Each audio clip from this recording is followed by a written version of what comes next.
Bila mana kita meninggalkan itu ketika Allahu Akbar hanya lesan, ya toh, kedua tangan kita mengangkat, hati kita tidak terpaut dengan qauli Allahu Akbar, maka satu rukun terhilangkan. Maka qalbi ini mewarnai secara totalitas baik itu rukun qauli maupun rukun fi'li. Ketika kita mau sujud misalnya fi'li ya, berarti kan kalau fi'li itu gerakan badan sujud.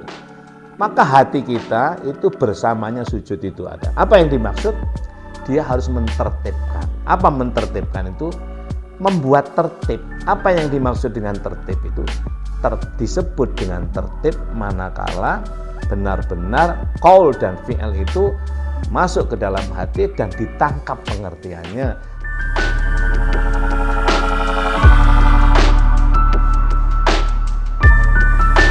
Assalamualaikum warahmatullahi wabarakatuh. Alhamdulillah alladzi arsala rasulahu bil huda wa dinil haqq liyuzhirahu 'alad dini kullihi wa kafa billahi syahida. Asyhadu an la ilaha illallah wahdahu la syarikalah wa asyhadu anna sayyidana wa nabiyyana Muhammadan abduhu wa rasuluhu sallallahu alaihi wa ala alihi wa ashabihi la nabiyya ba'dah.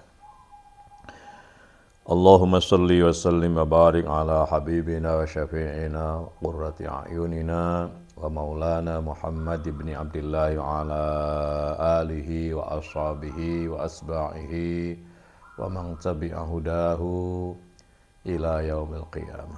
Amma ba'du, para pemirsa channel YouTube Yaimim Official dimanapun berada, semoga Tuhan Yang Maha Kuasa selalu melimpahkan kasih dan sayangnya, keberkahan kepada diri kita dan seluruh keluarga kita. Seluruh urusan kita dimudahkan oleh Allah Subhanahu wa taala, diberikan fadilah, kemanfaatan, keberkahan yang luar biasa dimulai pada hari Sabtu ini.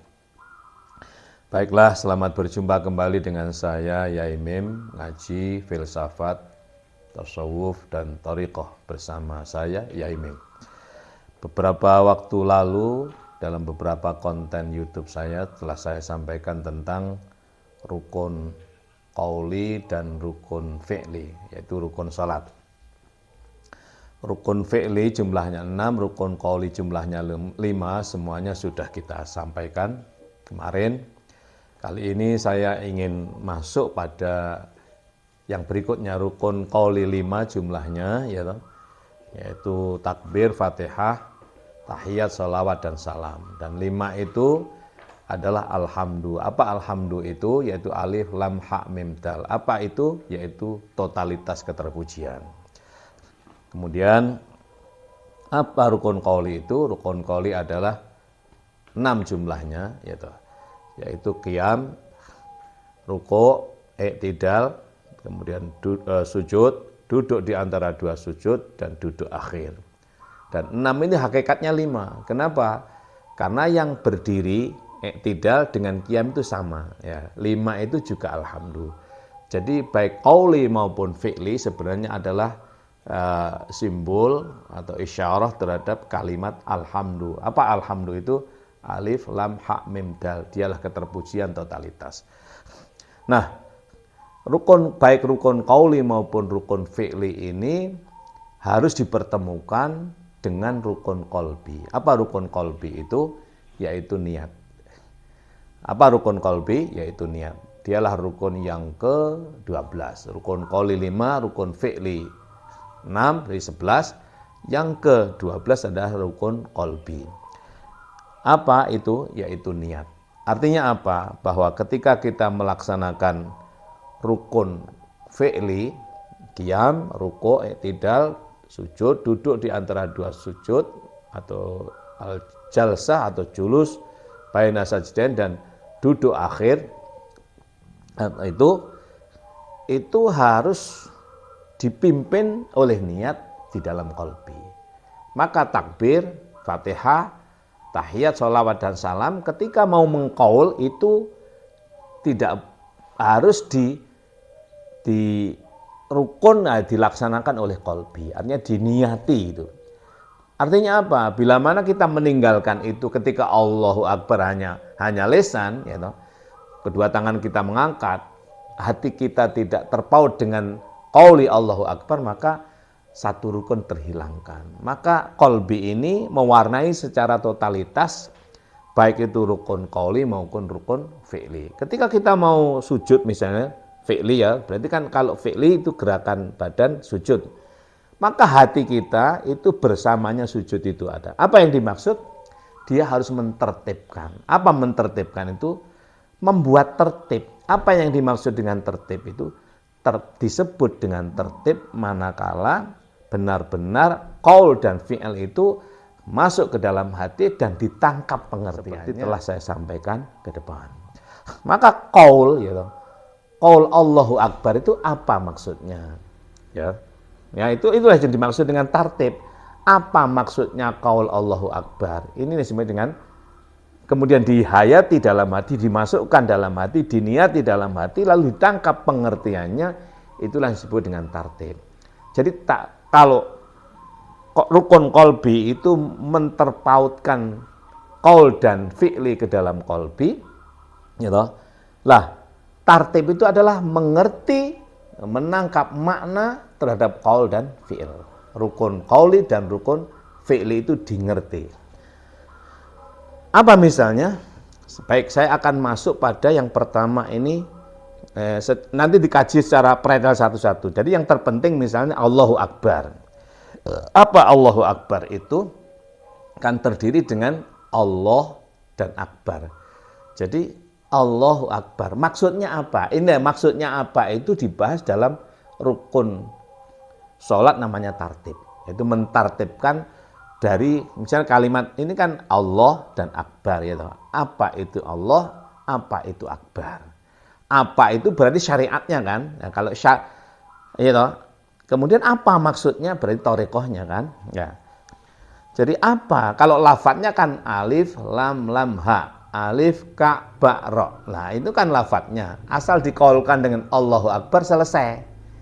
Itu rukun qauli. Nah, terus diniati mengucapkan Allahu Akbar selesai. Tapi apakah Allahu Akbar itu dimengerti atau tidak? Nah, itu namanya tartib. Kalau tidak dimengerti berarti hilang tartibnya dalam sholat. Ini mohon maaf ini dalam kaji thariqah ya. Ini dalam kaji thariqah, maka thariqah itu meningkat sedikit. Tidak hanya syariat bloko, tapi sudah meningkat pada tataran thariqah epistemologinya.